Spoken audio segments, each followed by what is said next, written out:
नमस्कार साथियों, स्वागत है आपका अपने YouTube चैनल पे। और आज हम डिस्कस करने वाले हैं मॉक टेस्ट क्लास 2। और इसमें हमने 10 क्वेश्चन शामिल किए हैं जो 10 के 10 इंडियन पॉलिटी से हैं, जो आपके लिए बहुत लाभदायक हैं। ये क्लास उन लोगों के लिए डेडिकेटेड है जो यूपीएससी के आईएएस एग्ज़ाम के प्रीलिम्स की प्रिपरेशन कर रहे हैं। तो प्रीलिम्स के लिए ये मॉक टेस्ट बहुत ही उपयोगी रहेंगे।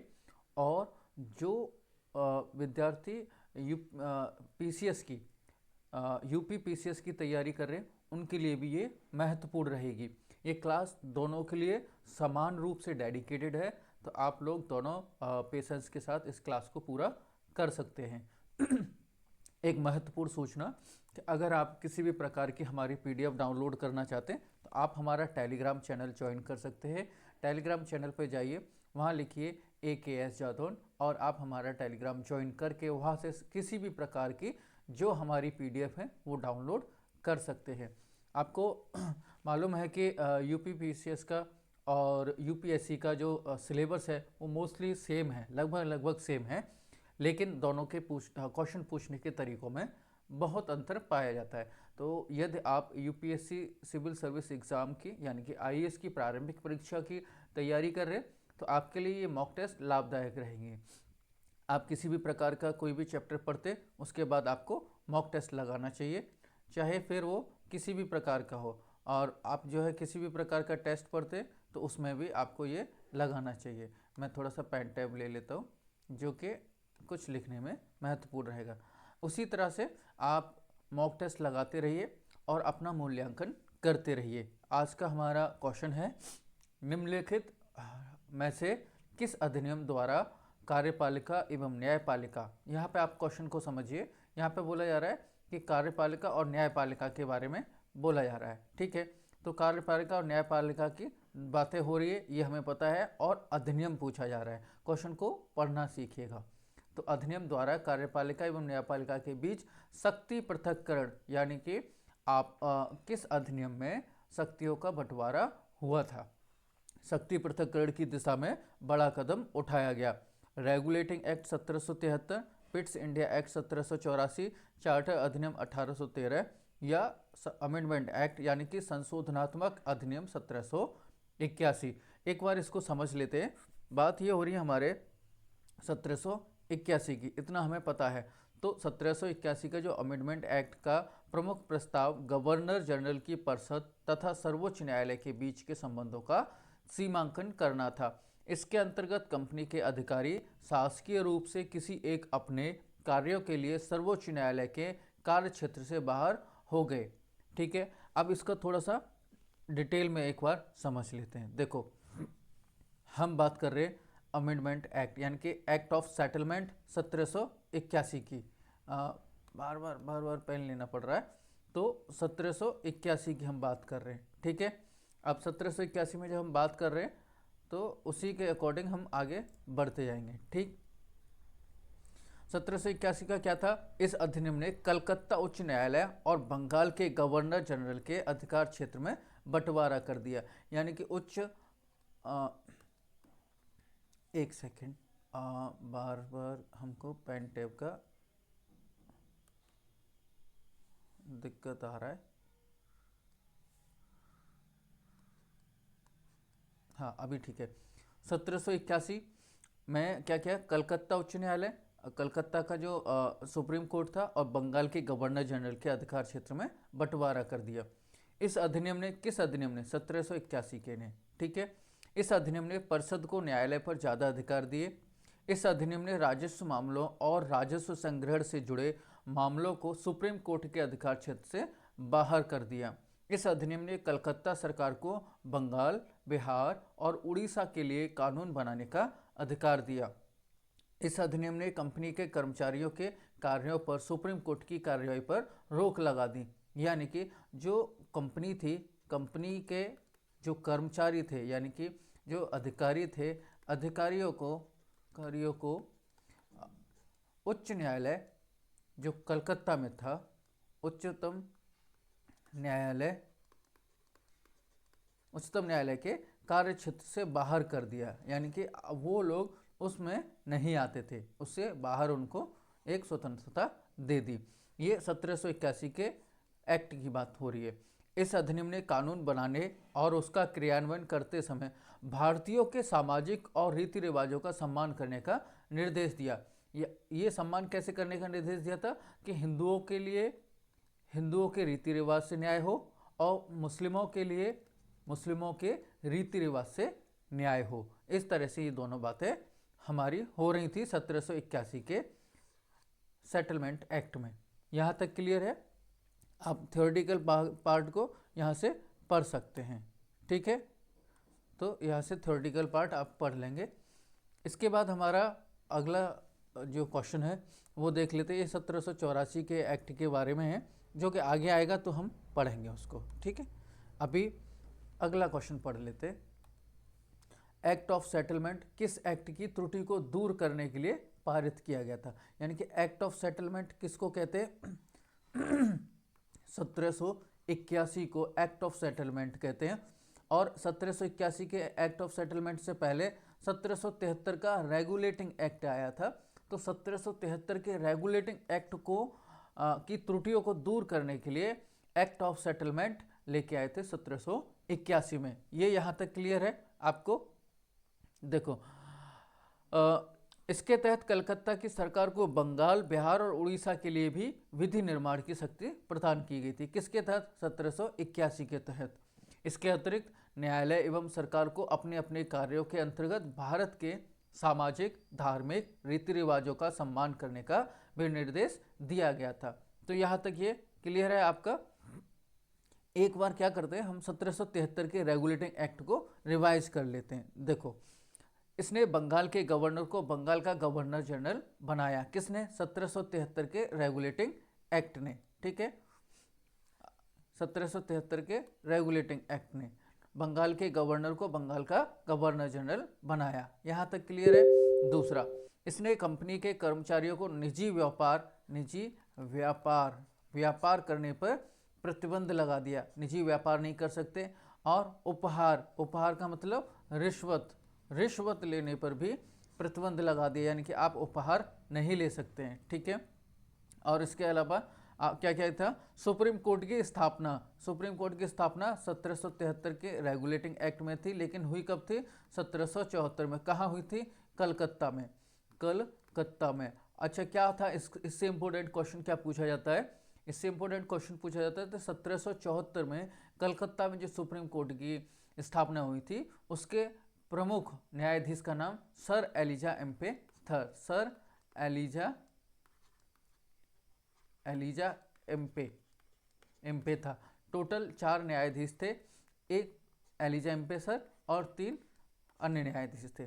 तो ये बातें इसमें की गई थी 1773 के रेगुलेटिंग एक्ट में। इसने कंपनी पर ब्रिटिश सरकार के नियंत्रण को मजबूत कर दिया था। किसने? 1773 के रेगुलेटिंग एक्ट ने।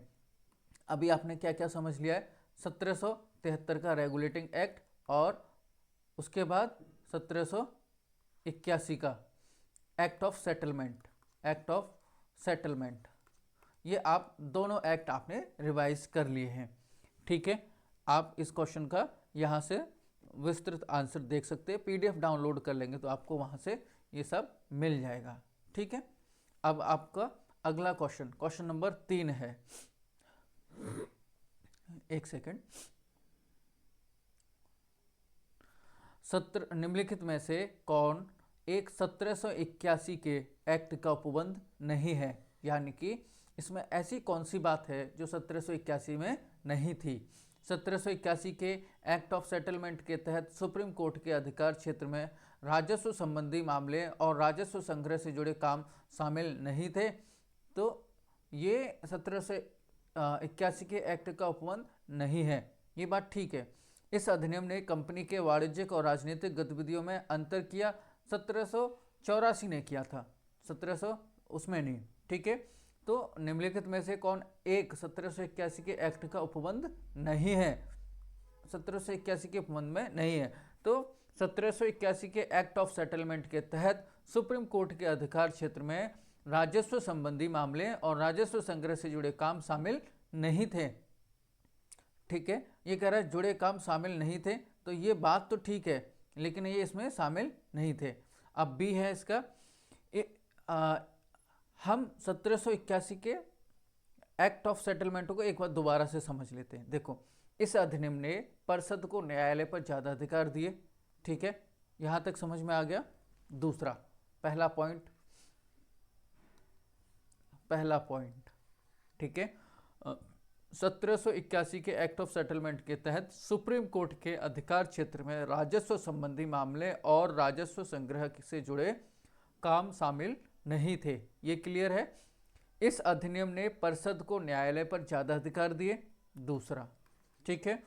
तीसरा, इस अधिनियम ने कंपनी के लोक सेवकों के कार्यों को उनकी आधिकारिक क्षमता में छूट दी, यानी कि इस अधिनियम ने राजस्व कलेक्टरों और कंपनी अदालतों के न्यायिक अधिकारियों को सुप्रीम कोर्ट के अधिकार क्षेत्र से दूर कर दिया। यानी कि सुप्रीम कोर्ट का जो क्षेत्र था उसमें ये लोग निर्णय नहीं ले सकते थे। कौन? राजस्व कलेक्टर, ठीक है, राजस्व कलेक्टर जो हुआ करते थे, जिनको डीएम कहते थे, कलेक्टर।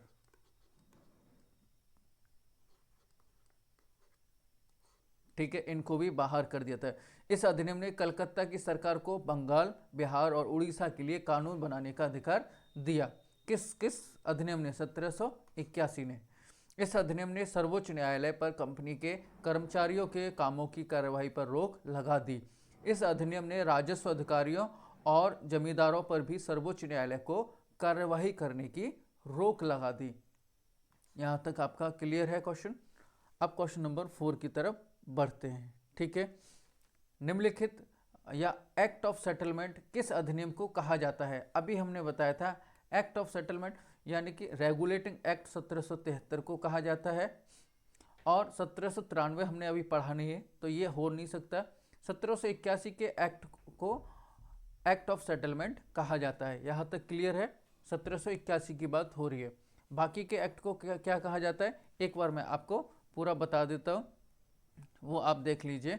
1793 के एक्ट को 1773 के एक्ट को रेगुलेटिंग एक्ट कहा जाता है, ठीक है, रेगुलेटिंग एक्ट। 1793 के एक्ट को चार्टर अधिनियम कहा जाता है। इसको 1793 को चार्टर अधिनियम।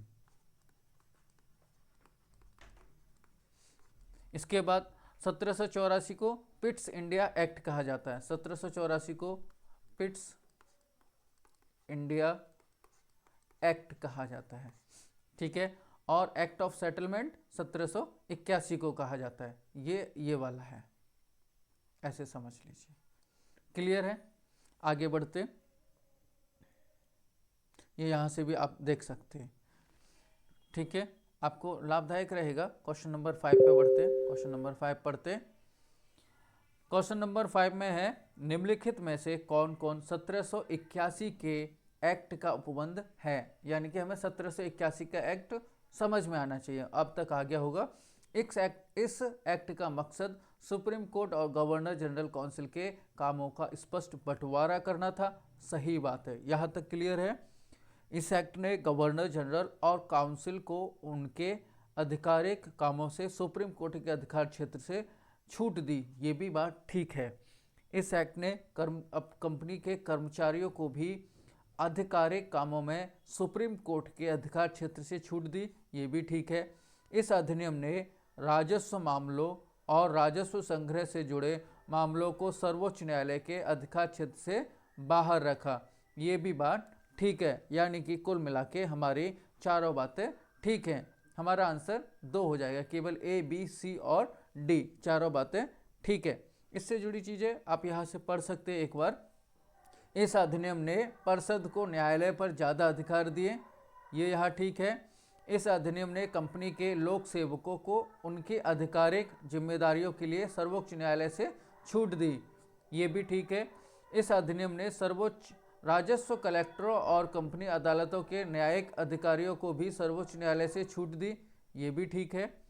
इस अधिनियम ने सुप्रीम कोर्ट के भौगोलिक क्षेत्र अधिकार को सिर्फ कलकत्ता तक सीमित कर दिया, ये भी बात ठीक है। इस अधिनियम ने सुप्रीम कोर्ट के अपीलीय क्षेत्र अधिकार को भी कम कर दिया, ये ठीक है। किस अधिनियम की बात हो रही है? एक्ट ऑफ सेटलमेंट की बात हो रही है।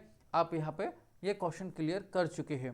क्वेश्चन नंबर 5 है, निम्नलिखित में से किसे पिट्स इंडिया एक्ट के नाम से जाना जाता है। देखो, एक्ट ऑफ सेटलमेंट हमने अभी पढ़ा, 1781 था, यहाँ तक क्लियर है हमारा एक्ट ऑफ सेटलमेंट, ठीक है।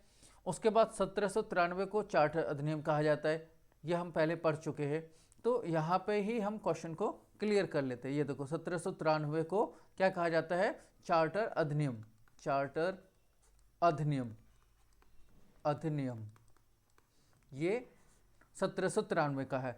1784 की बात हो रही है, एक्ट ऑफ, ये पिट्स इंडिया एक्ट, 1784 को क्या कहा जाता है, पिट्स इंडिया एक्ट, ये आपका ये वाला हो गया, ठीक है।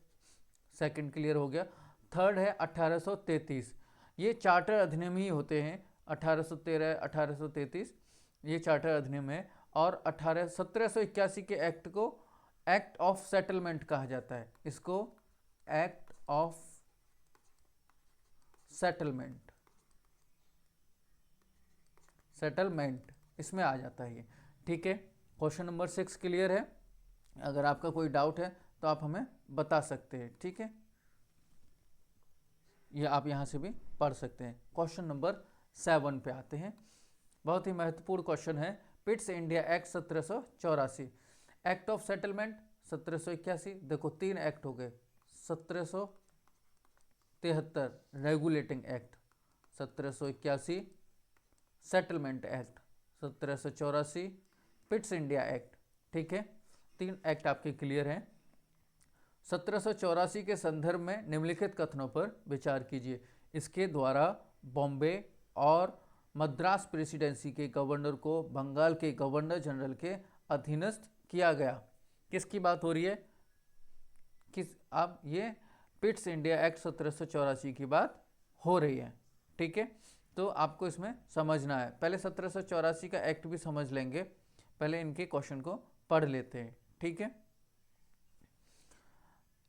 इसमें कंपनी के सेवकों को किसी निजी व्यापार में संलग्न होने से प्रतिबंधित किया गया। इसने कंपनी के वाणिज्यिक और राजनीतिक कार्यों के बीच विभेद किया। ये तीसरी बात हमारी पूरी सही है, ठीक है, विचार कीजिए। इसमें कंपनी के सेवकों को निजी व्यापार में संलग्न होने से प्रतिबंधित किया गया, ये वाली जो बात है ये 1773 के रेगुलेटिंग एक्ट में भी थी, तो 2 हटा दो, जैसे 2 हटाओगे तो आपका आंसर आ जाएगा, और 3 सही है तो 1 तो ये आ ही जाएगा, ठीक है। अब इसका डिस्क्रिप्शन थोड़ा सा समझ लेते हैं। बात हो रही है हमारे 1784, और ये क्या है, ये है Pitt's India act, Pitt's India act, हम इसकी बात करेंगे, ठीक है। इसकी बात क्या क्या करेंगे अब ये समझ लो। इस एक्ट ने ईस्ट इंडिया कंपनी के कारपोरेट गतिविधियों को राजनीतिक गतिविधियों से अलग किया। Court of directors, court of directors, ठीक है, कंपनी का प्रतिनिधित्व करता था, जबकि board of directors, board of director British सरकार का प्रतिनिधित्व करता था। ये बात क्लियर हो गई। दूसरा पॉइंट, इस एक्ट ने भारतीय क्षेत्रों में ब्रिटिश क्राउन के अधिकार को स्थापित किया, यानी कि जो कंपनी के आधिकारिक क्षेत्र थे उनको ब्रिटिश क्षेत्र कहा गया, ब्रिटिश क्षेत्र कहा गया, ये क्लियर है आपका। उसके बाद इस एक्ट ने वाणिज्यिक गतिविधियों पर कंपनी का एकाधिकार बनाए रखा। इस एक्ट ने गवर्नर जनरल को वीटो पावर दी। किसने, 1784 के एक्ट ने गवर्नर जनरल को वीटो पावर दी, वीटो पावर, ठीक है। उसके बाद इस एक्ट ने कंपनी के प्रशासन को और ज़्यादा सख्त ब्रिटिश नियंत्रण में लाया। इस एक्ट ने भारत में ब्रिटिश आधिपत्य शब्द का इस्तेमाल किया। 1784 के ही एक्ट में पहली बार भारत के क्षेत्रों पर जिस पे कंपनी का अधिकार था उन क्षेत्रों को ब्रिटिश आधिपत्य का क्षेत्र कहा गया। ये बात यहाँ तक क्लियर है। आपका क्वेश्चन नंबर 7 क्लियर है, बाकी आप यहाँ से पढ़ लीजिए पीडीएफ में। प्रश्न नंबर 8 पे बढ़ते हैं, बहुत महत्वपूर्ण है, 10 क्वेश्चन है, ज़्यादा क्वेश्चन है नहीं, तो आप जो है पेशेंस के साथ में सुनिए। निम्नलिखित कथनों पर विचार कीजिए। एक सेकंड।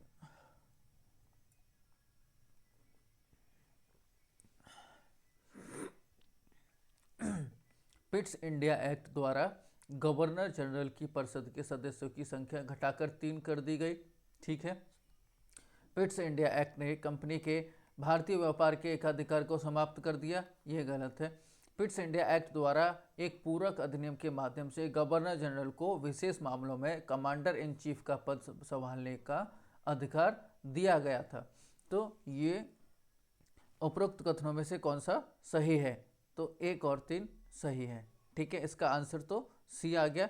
अब इसकी डिटेल एक बार समझ लेते हैं। प्रश्न नंबर 8 में पिट्स इंडिया एक्ट के अनुसार गवर्नर जनरल, ठीक है, कौन? गवर्नर जनरल की परिषद के सदस्य 3 हो गए थे। ठीक है, कितने हो गए थे सदस्य? 3 सदस्य हो गए थे। 1813 के चार्टर एक्ट ने भारत में ईस्ट इंडिया कंपनी के एकाधिकार को समाप्त किया था। किस 1813 ने किया था, और पूर्ण रूप से 1833 में हुआ था। ये पूर्ण रूप से हुआ था। यहाँ पे चीन और चाय के साथ व्यापार बाकी रह गया था, चीन और चाय। यहाँ दोनों क्लियर है। संपूरक अधिनियम के माध्यम से पिट्स इंडिया एक्ट द्वारा गवर्नर जनरल को विशेष मामलों में कमांडर इन चीफ का पद संभालने का अधिकार दिया गया था। इस प्रकार से हमारा जो आंसर है 1 और 3 है, ये वाला हमारा आंसर है। ठीक है, आगे बढ़ते हैं। क्वेश्चन नंबर 9 है,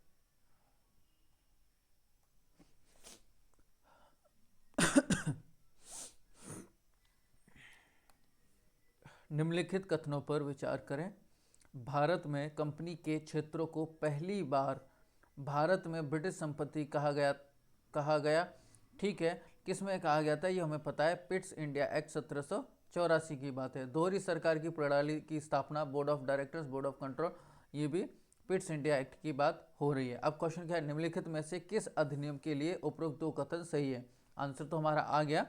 इसका एक बार विश्लेषण थोड़ा सा समझ लेते हैं। देखो क्या है कि क्वेश्चन नंबर 10 है, 9 है, हम 9 में हैं। ठीक है, 9 को समझ लेते। पिट्स इंडिया एक्ट 1773 के रेगुलेटिंग एक्ट की खामियों को दूर करने के लिए ब्रिटिश संसद ने 1781 का संशोधन अधिनियम पारित किया, जिसे सेटलमेंट एक्ट के नाम से भी जाना जाता है। अगला महत्वपूर्ण अधिनियम 1784 का पिट्स इंडिया एक्ट था। ये 9 में पूरा क्लियर हो गया। अब 10वां क्वेश्चन ये है। ठीक है, अब 10वां क्वेश्चन लास्ट क्वेश्चन है ये, आप इसको अच्छे से समझ लीजिए।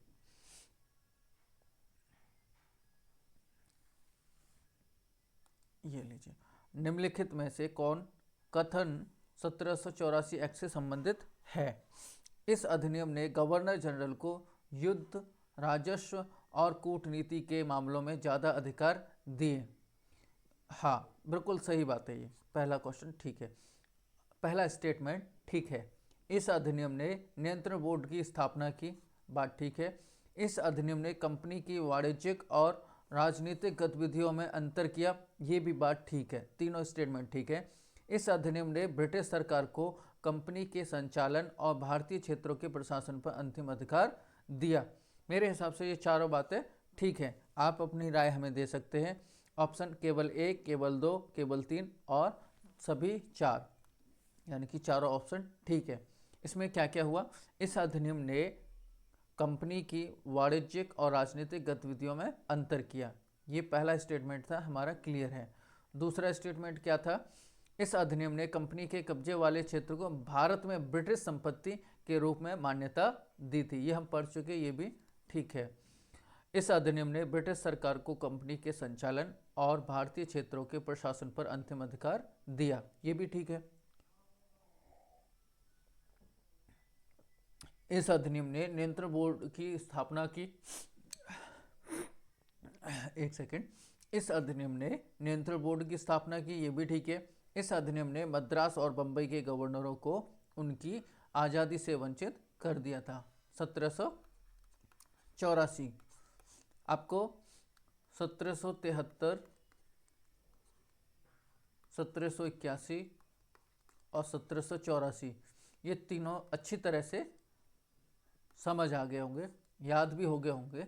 आप तीनों का एक एक स्टेटमेंट हमें कमेंट बॉक्स में लिख के बता सकते हैं कि क्या क्या हुआ था। आपको ये क्लास लाभदायक रहेगी। आपसे उम्मीद है कि आप हमें हमें लाइक, शेयर, सब्सक्राइब ये तीनों चीज़ें करते रहे। बहुत बहुत धन्यवाद आपको, आपने हमें समय दिया। बाकी अगली क्लास में मिलते हैं। Thank you. जय हिंद, जय भारत।